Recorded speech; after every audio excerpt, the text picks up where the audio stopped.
నగరంలోని మొట్టమొదటి ఎంఎన్సీ సంస్థ ఇంటర్గ్రాఫ్ సంస్థ భవనాన్ని కూల్చివేశారు అధికారులు. భవన భూగర్భంలోని నీటి సంపు దెబ్బతినడంతో భద్రత దృష్ట్యా భవనాన్ని కూల్చివేసినట్లు అధికారులు చెబుతున్నారు. హైదరాబాద్ ఐటీ రంగం ప్రవేశానికి పునాది వేసిన ఈ సంస్థ భవనం కూల్చివేతతో హైదరాబాద్ ఐటీ రంగంలో ఒక అధ్యాయం ముగిసింది. దీనిపై మరింత సమాచారాన్ని మా ప్రతినిధి రజిత అందిస్తారు.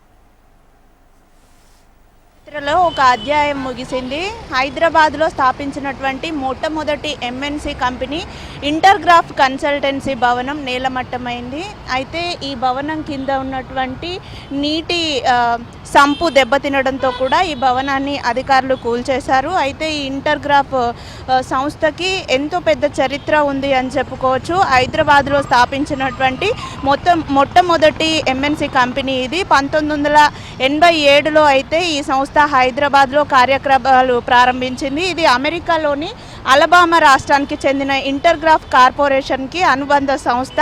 ఇది హైదరాబాద్లో మొట్టమొదటి ఎంఎన్సీ కంపెనీ అని కూడా చెప్పుకోవచ్చు. ఆ భవనం అయితే ఇప్పుడు నేలమట్టమైంది. అయితే నేడు మనం ఐటీ అంటే హైటెక్ సిటీ గచ్చిబౌలి గురించి మాట్లాడతాం, కానీ 1980ల చివరి నుంచి 2000 సంవత్సరం ప్రారంభం వరకు కూడా బేగంపేటనే హైదరాబాద్లో ఐటీ కేంద్రంగా ఉండేది. ఇటు ఇంటర్గ్రాఫ్ సంస్థ కావచ్చు, అదేవిధంగా విప్రో, సత్యం, టాటా సర్వీసోల్ వంటి సంస్థలు కూడా బేగంపేట పరిసరాల్లోనే వాటి కార్యక్రమాలను నిర్వహించేటివి. అయితే అటువంటి సంస్థ భవనం అయితే ఇప్పుడు నేలమట్టమైంది అని చెప్పుకోవచ్చు. అయితే అమెరికన్ ఎంఎన్సీ హైదరాబాద్లో పెట్టుబడి పెట్టిన తొలి ఐటీ సంస్థల్లో అయితే ఇది ఒకటి అని చెప్పుకోవచ్చు. సైబరాబాద్ ఏర్పడక ముందే ప్రపంచ ఐటీ మ్యాప్పై హైదరాబాద్ను నిలబెట్టిన ఘనత ఇంటర్గ్రాఫ్ సంస్థది.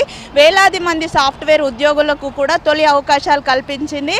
అయితే తర్వాత వచ్చినటువంటి డిఈ షా కావచ్చు, మైక్రోసాఫ్ట్, ఒరాకిల్ వంటి కంపెనీలకు హైదరాబాద్లో నమ్మకం పెరగడానికి కూడా ఈ సంస్థ మార్గం సుగమం చేసింది. అటువంటి భవనం అయితే ఇప్పుడు నేలమట్టమైంది అని చెప్పుకోవచ్చు.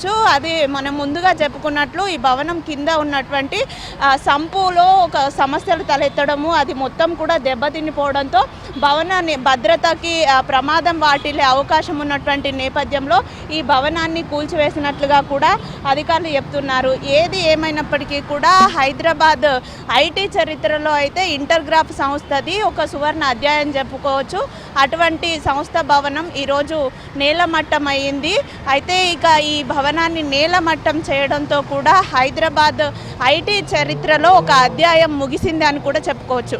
వీడియో జర్నలిస్ట్ సతీష్తో రజిత, హెచ్ఎం టీవీ.